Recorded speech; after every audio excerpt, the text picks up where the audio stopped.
Setelah Anda menyaksikan video ini, jangan lupa berselawat kepada baginda Nabi Muhammad sallallahu alaihi wa alihi wa sahbihi wasallam.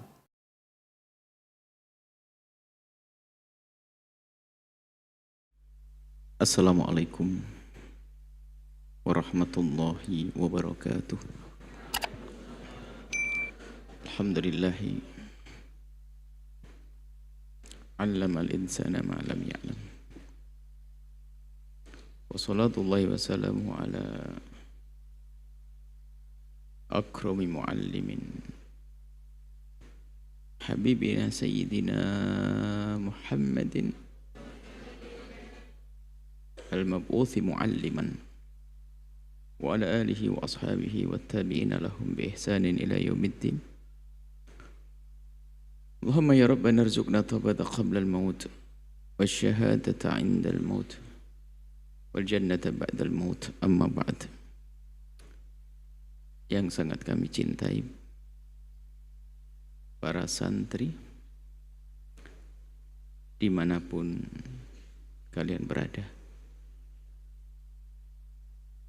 di pesantren atau kepada kiai atau kepada guru, siapapun kalian belajar, yang jelas berbeda-beda guru, beda pondok pesantren, yang jelas kalian adalah wasiatnya Rasulullah sallallahu alaihi wasallam, yang insyaallah di hadapan hari kalian adalah penerus dakwahnya baginda Nabi Muhammad sallallahu alaihi wasallam. Baik, mari kita lanjutkan belajar kita dengan kitab Ta'lim Muta'allimnya Syekh Zarnuji.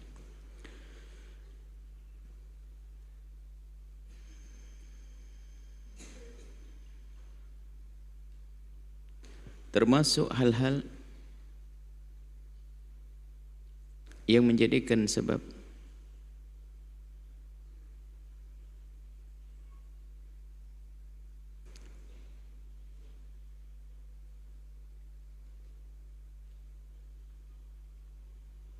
sebab-sebab kefakiran.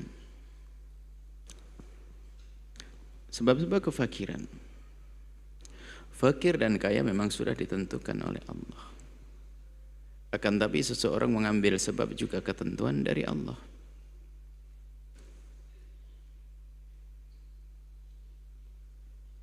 Menjalankan sebab adalah termasuk ketentuan dari Allah. Ambil ketentuan dari Allah untuk mendapatkan ketentuan yang lain lagi. Berusahalah untuk melakukan kebaikan untuk mendapatkan kebaikan yang lain. Disebutkan di sini hal-hal yang menjadikan orang fakir. Maka berusahalah untuk menghindari hal-hal tersebut agar kita terhindar dari kefakiran. Di antaranya menjadikan sebab kefakiran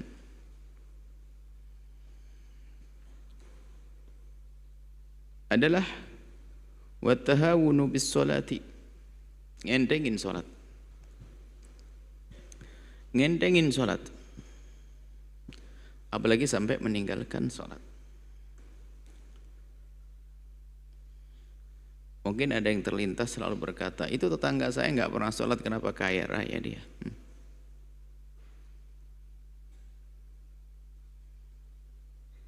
Dia fakir sesungguhnya. Karena di akhirat dia tidak mendapatkan apa-apa. Kalau sudah rezeki dinisbatkan kepada orang yang beriman itu maknanya luas. Rizki kalau dinisbatkan kepada orang beriman maknanya luas sekali. Rasa tentram batinmu, tenang hatimu di dalam melakukan kebaikan itu adalah bagian daripada rizki. Kamu tentram di pondok itu rizki yang paling luar biasa agung Allah berikan kepada kalian nih para santri. Jangan kamu berpikir pikiran orang yang enggak beriman kepada akhirat, sehingga yang dipikir kalau sudah bicara tentang rezeki adalah fulus, rupiah. Bukan rezeki lebih luas daripada itu. Ya, rezeki fulus bagian daripada rezeki. Akan tapi rezeki yang agung dari Allah bukan rezeki zahir, ternyata rezeki batin. Allah memberikan kepada hatimu kerinduan dan kecintaan kepada ayah bundamu. Allah memberikan kepada hatimu kerinduan mengabdi kepada ayah bundamu. Allah memberikan kepada hatimu kerinduan untuk mengabdi kepada gurumu. Allah memberikan kepada hati kalian kecintaan kepada gurumu. Itu adalah satu nikmat yang agung. Jika dicabut nikmat itu akan tersiksa seorang anak untuk berbuat baik kepada ibundanya, padahal berbuat baik kepada ibundanya adalah kunci keberkahan dalam hidupnya. Kalau sudah tidak cinta kepada gurunya, maka dia susah patuh dan susah mengabdi, padahal kepatuhan dan mengabdi kepada dua adalah sebab kunci kepatuhan dan patuh kepada guru dan mengabdi kepada guru adalah kunci keberkahan ilmunya. Sementara di hatinya tidak begitu cinta kepada gurunya, susah patuh, susah ngabdi. Maka karunia agung, nikmat agung, rizki yang agung Allah berikan adalah kerinduan. Baik, termasuk orang biasa ngentengin sholat akan tercabut rizkinya. Hissi maknawi, rizki yang lahir dan batin. Wa isra'ul khuruj minal masjidi, enggak betah di masjid. Kalau di masjid pengennya keluar, pengennya lari. Kalau di masjid pengennya keluar, pengennya lari.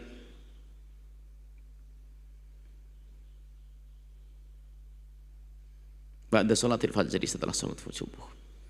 Dan memang dianjurkan kalau kita sholat subuh hendaknya kita menunda sejenak. Untung-untung bisa sampai isyraq, terbit matahari, menunggu sesaat kemudian melakukan sholat duha baru bubar meninggalkan masjid. Atau paling tidak sempurnakan dzikirmu, sempurnakan permohonanmu kepada Allah. Sempurnakanlah engkau mohon kepada Allah Subhanahu wa taala.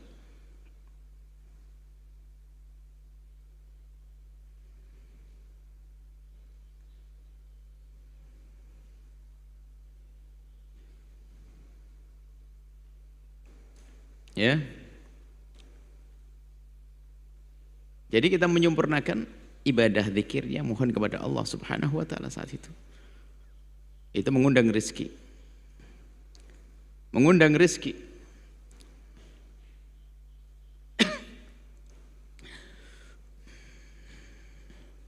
Kemudian wal ibtikaru fi dhahabi ila as-suq,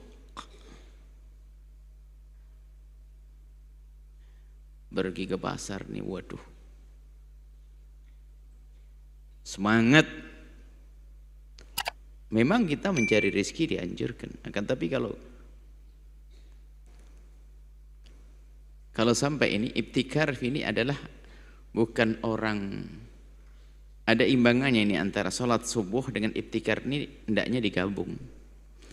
Jadi dia sholat subuhnya nggak bisa lama-lama, nggak bisa ini, hanya gara-gara ingin ngejar pergi ke pasarnya. Ini yang bermasalah.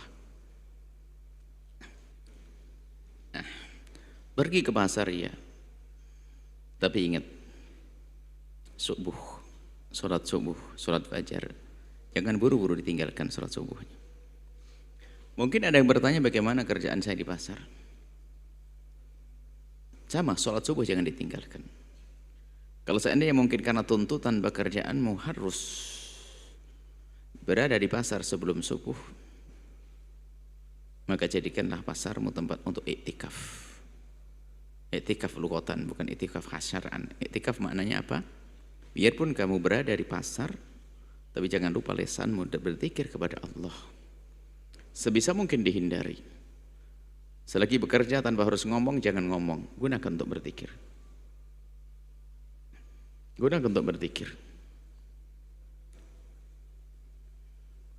Ya, seperti itu.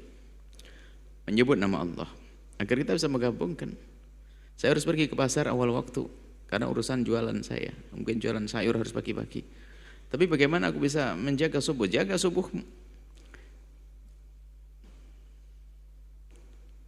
Sebisa mungkin memang pergi ke masjid, akan tapi kalaupun tidak bisa pergi ke masjid karena tuntutan pekerjaan tersebut, jangan lupa sholat di tempat jualan sayur. Kasih contoh yang lainnya bahwa sehingga menjadi budaya sholat itu mudah. Nasib buruk bekerja di pasar bertahun-tahun, berangkat pagi sebelum subuh, sholat subuhnya setelah duha. Na'udzubillah. Nggak sukses nanti orang itu. Baik. Wal ibta' fi ruju'i minhu. Termasuk menjadikan sebab kefakiran tuh kalau pulang dari pasar malas, akhirnya di pasar masih nongkrong dulu, ngobrol dulu, ngopi dulu. Sudahlah, kalau sudah selesai langsung pulang ke rumah.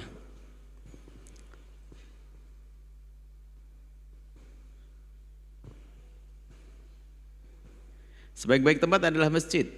Jangan meninggalkan masjid kepada sejelek-jelek tempat adalah pasar. Jangan meninggalkan sebaik-baik tempat menuju sejelek tempat. Mana sejelek-jelek tempat pasar itu bukan berarti pasar itu orangnya jelek-jelek, enggak. Kalau ada orang di pasar kok ternyata dia bisa menjaga segala kemuliaan, maka dia lebih bagus daripada di tempat yang lain. Itu maknanya. Orang baik di lingkungan yang baik enteng, tapi bisa baik di lingkungan yang tidak baik adalah istimewa. Maka tampillah beda, menjadi orang pasar yang berbeda. Kalau kamu harus pergi ke pasar, hei santri, karena mungkin ada sebagian santri harus bekerja untuk mencukupi kebutuhan nyantrinya, atau harus membantu orang tuanya atau membantu gurunya terus. Tapi ingat, jadikan pasarmu tempat ibadah agar mendapatkan kemuliaan yang banyak, termasuk terhindar daripada kefakiran. Wa syira'u kusairatil khubzi minal fuqara. Wa syira'u kusairatul khubzi minal fuqara su'ali. Membeli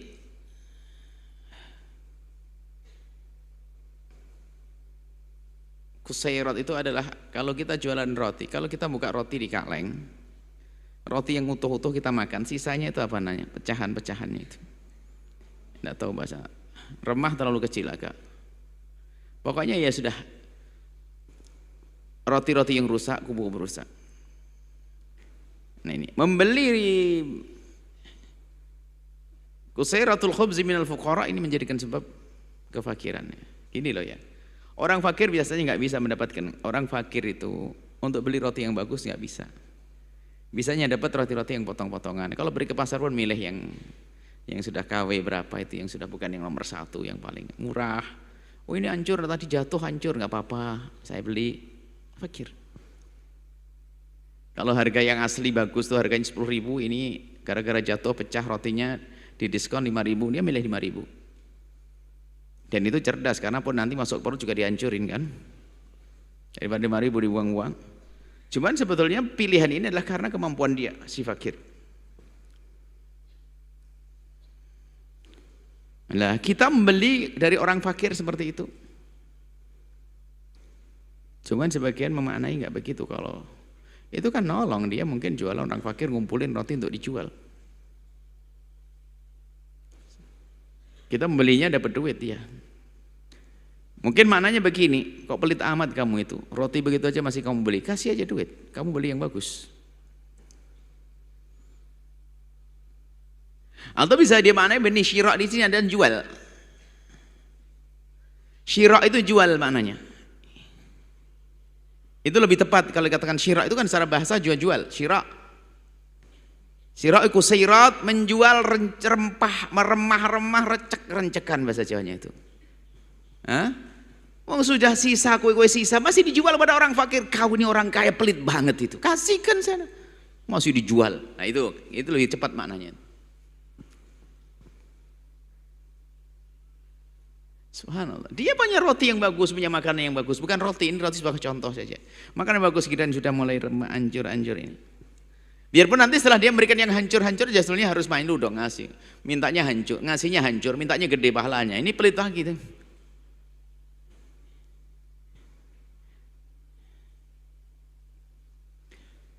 Jadi lebih kita tekankan, sebenarnya ini yang disebutkan oleh Syekh Zarnuji ini adalah berkenaan dengan akhlak. Adab tata krama kepada Allah, kepada sesama manusia. Ya memang kalau ternyata ada orang fakir pengen datang ke tempat kita misalnya, kita melihat bahasanya dia itu kayaknya butuh untuk membelikan kue anak-anaknya, nanya, Bu ini yang roti berapa, yang utuh berapa, harga utuh harga begini, yang ini bukan mau dijualan mereka itu, mau untuk keluarganya. Yang sudah hancur berapa? Hancur 2.000, yang utuh 10.000. Bu yang 2.000 saja? Ya boleh. Ibu beli yang 2.000, saya kasih 1, Nanti yang utuh pun boleh saya jual 1.000, 2.000. Wah ini baru orang kaya bener nih. Artinya itu kita harus punya hati kita itu. Kepada orang fakir yang belanja kepada kita itu. Untuk menolong kepada mereka. Biasanya kan kita bisa melihat, mungkin kita tahu rumahnya seperti apa.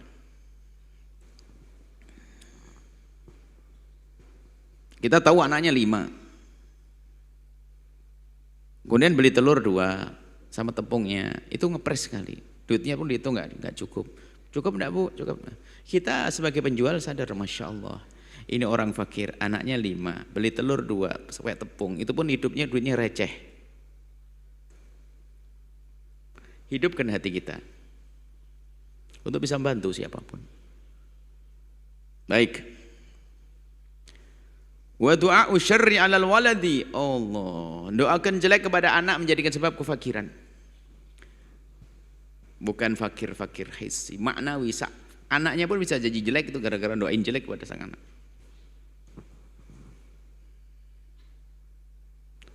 Doain jelek kepada sang anak, na'udzubillah.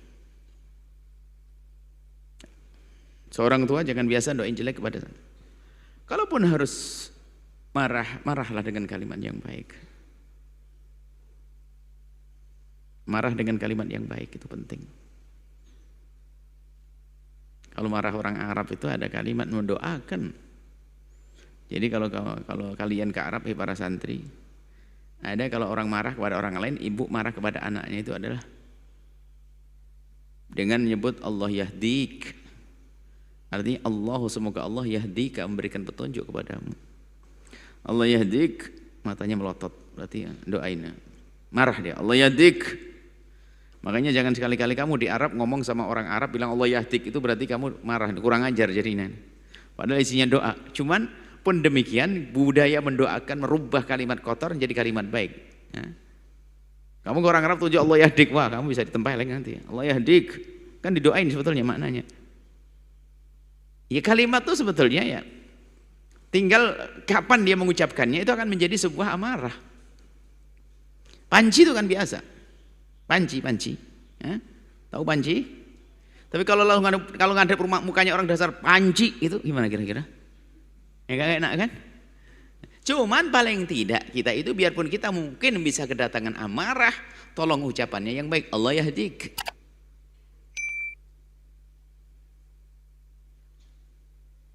Alim gitu loh. Pinter soleh no. Ada orangnya. Itu wa tarku takhmiril awani, lupa meninggalkan nutup wadah. Jadi wadah yang ada isinya, wadah itu di dalam rumah kita hendaknya ditutup, gelas. Hanya kadang kita melihat ada orang biarkan makanan ngablak, kebuka.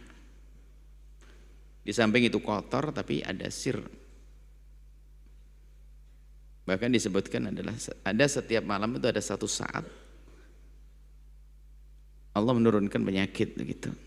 Bisa jadi itu adalah pas di saat minuman kita buka lalu jatuh ke tempat tersebut.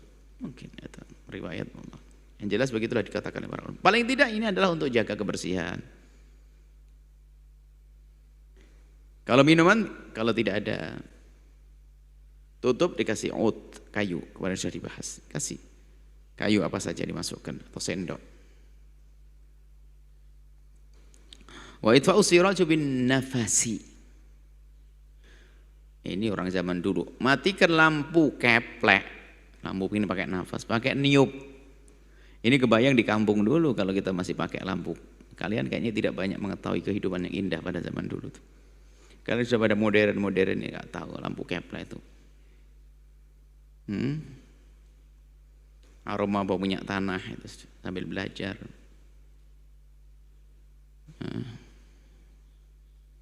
Nah ini matikan lampu, sudahlah, matikan lilin dengan sebab kefakiran. Kullu dzalika yurithul faqra, itu semua menjadikan sebab kefakiran. Dari mana Syekh Zarnuji menyebutkan yang demikian, kita serahkan kepada beliau. Beliau seorang murabbi. Urifa dzalika bil athari, Beliau mendapatkan itu semua diketahui bil athari dengan riwayat-riwayat yang dinukil dari orang-orang terdahulu. Khurafat itu khayal dan dusta yang bertentangan dengan syariat. Selagi tidak bertentangan dengan syariat, tidak khurafat. Bisa saja itu ilhamnya para solehin. Bukan saja bisanya. Asalkan tidak ada keyakinan-keyakinan yang aneh. Kita dulu di kampung bilang kamu jangan makan di pinggir pintu ya. Ya secara akal ya di pinggir pintu kan tempat orang lewat, ketendang nanti. Makananmu kelompatan kemasukan debu nanti. Ada adab, ada akhlaknya. Yang nggak boleh adalah jika ada hal yang demikian bertentangan dengan syariat. Itu nggak boleh. Sampai kita punya guru dari Mauritania itu tentang kebiasaan-kebiasaan seperti itu. Kuncinya satu, pokoknya tidak bertentangan dengan syariat, itu boleh saja diamalkan. Maksudnya tidak dibarengi dengan keyakinan yang aneh-aneh. Kan ada keyakinan pamali itu, bukan itu. Ada pamali, orang Jawa Timur nggak ngerti pamali. Orang ilok. Yang Jawa Timuran, orang ilok.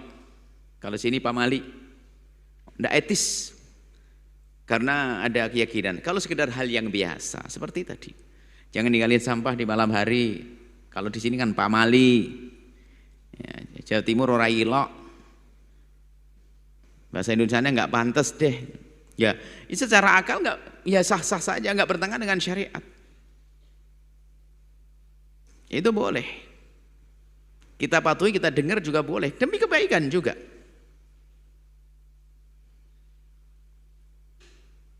Sampai kata guru yang dari Mauritania kata, "Alaika bi ilmil ajaiz la'alla dzalika min ilmi alaika bi ilmil ajaiz la'alla dzalika min ilmi Sayyidina Idris." Sudahlah, kalau hal-hal berita-berita yang begitu itu kamu fotoin saja dari orang tua yang bilang begini loh, nah asalkan tidak ada hubungannya dengan keyakinan, dengan apa hal-hal yang aneh-aneh tentang danyangan atau yang bau rekso segala macam, tidak usah, tidak ada keyakinan begitu.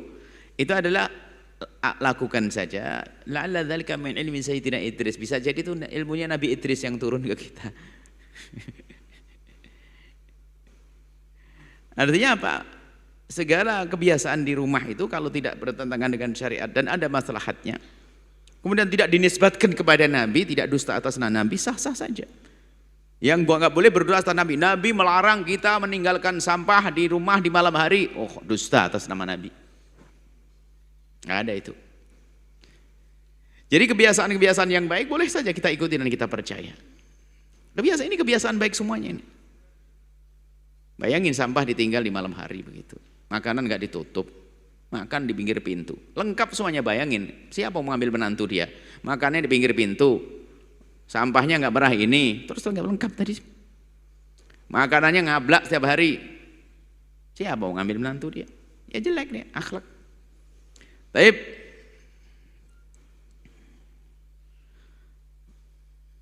Begitu juga, wakadha ini yang menjadikan orang cepat lupa itu apa? Ini, wakadha al-kitabatu biqalamin ma'qudin. Ini juga menjadikan sebab fakir dan juga sebab cepat lupa, karena bisa digabungkan. Wal kita kadal kita batu nulis bi qalamin ma'qutin, pulpennya pulpen yang sudah diikat-ikat itu. Ya ini dikasih ikatan-ikatan apa, enggak tahu sirnya apa itu, ikatan-ikatan. Ma'qud diikat, pulpennya kayak apa sih? Atau pecah kemudian diikat.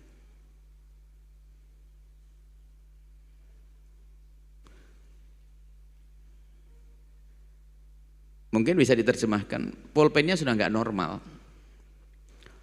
sehingga nulismu jadi lambat, karena dia hubungkan dengan setelahnya itu. Wal imtisyatu bimustin mungkasirin, sisiran pakai sisir yang sudah banyak patah, giginya tinggal 6. Ya nggak sempurna lah. Tahu gigi sisir pada rontok pakai sisiran.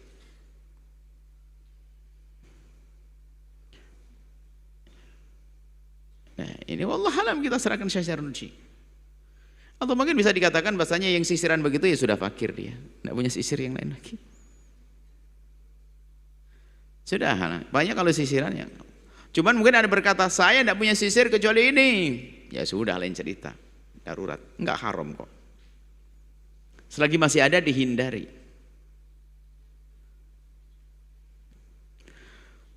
Wa tarkud du'ai bil khairi, meninggalkan doa kebaikan. Il walidaini, kepada kedua orang tua. Makanya sangat rugi kalau kita lupa sekali saja dalam panjatan doa, lupa membawa orang tua. Itu kerugian yang kerugian yang besar. Kerugian yang besar. Lupa mendoakan orang tua.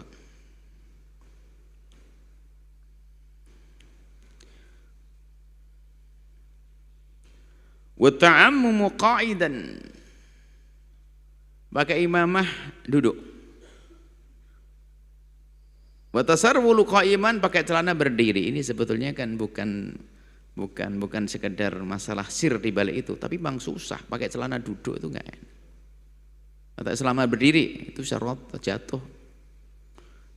Apalagi jika badannya kurang seimbang. Maka dianjurkan nih kalau pakai imamah itu adalah pakai berdiri. Kalau pakai celana duduk. Coba pakai celana begini. Celana itu kan biasanya separuh dimasukkan ya kan kakinya. Sebelah kiri masuk di kaki kan begini lalu miring, ayo. Kaki kanan sudah masuk, oke. Kaki sebelah sebelum kan? Berarti kaki sebelah baru dimasukkan, baru keikatannya begitu langsung miring begini. Roboh lah orang itu. Coba aja. Tapi kalau duduk kan aman. Ini adalah masalah pakai celana sama pakai celana ini, pakai imamah itu ada dinukil dari kata Imam Ali wallahu alam. Cuman sudah di kalangan orang yang sering belajar bahasa itu ada namanya ada wazan subai, ada wazan sudasi. Wazan syaraf itu yang paling banyak berapa? Sudasi. Ini subai. Katanya wallahu alam nukil Imam Ali mengatakan ma ta'ammam qa'ad tuqat wa ma tasarwal kum tuqat. Mata'ammam qa'ad tuqat, selama ini aku tidak pernah pakai imamah dalam keadaan duduk. Wa matasarwal qa'ad tuqat, kum tuqat, wa matasarwal kum tuqat, aku tidak menggunakan celana dalam keadaan berdiri. Sudahlah, tidak ada wazan, sudah tidak ada wazan tasrif.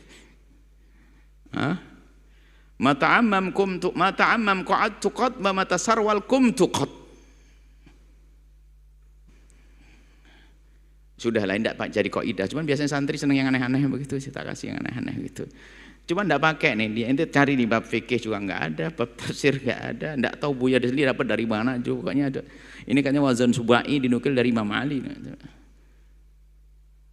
Ta'ammam kumtu, nah itu. Ta'ammam kum 7. Ta'ammam kum tuqat. Jadi dua fi'il jadikan satu, kemudian ada dhamirnya. Wa ma tasarwal qa'ad kum la afal ma ta'ammam qa'ad tuqat, ma ta'ammam qa'ad tuqat wa ma tasarwal kum tuqat. Allah alam gitu. Baik.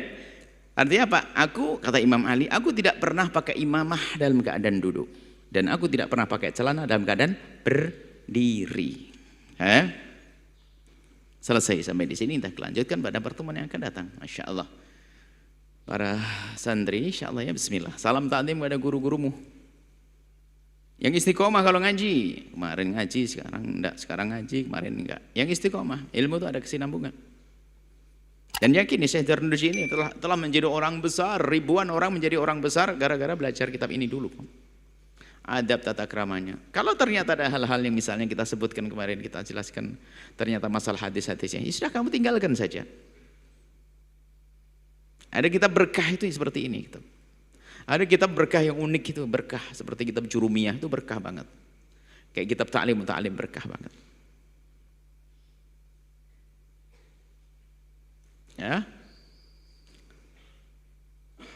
Cukup insya Allah. Semoga Allah memberikan pada kalian segala kebaikan. Kemudahan dalam menuntut ilmu. Allah memudahkan urusan orang tua kalian, guru-guru kalian, teman-teman kalian. Allah melapangkan rizki orang tua kalian, guru-guru kalian. Panjang umur semuanya. Diberi ilmu yang manfaat. Menjadi sebab kemuliaan di dunia dan di akhirat. Panjang umur, sehat, afiat. Allah mengampuni orang tua kita semuanya. Guru-guru kita. Keluarga kita dijaga oleh Allah. Yang hatinya kurang tenteram, gelisah, Allah beri kebahagiaan. Ganti dengan kesenangan.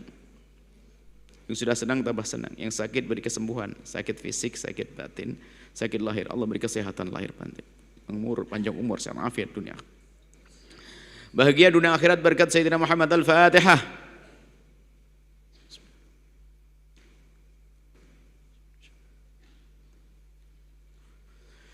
Syukran billahi taufiq wal hidayah. Assalamualaikum warahmatullahi wabarakatuh.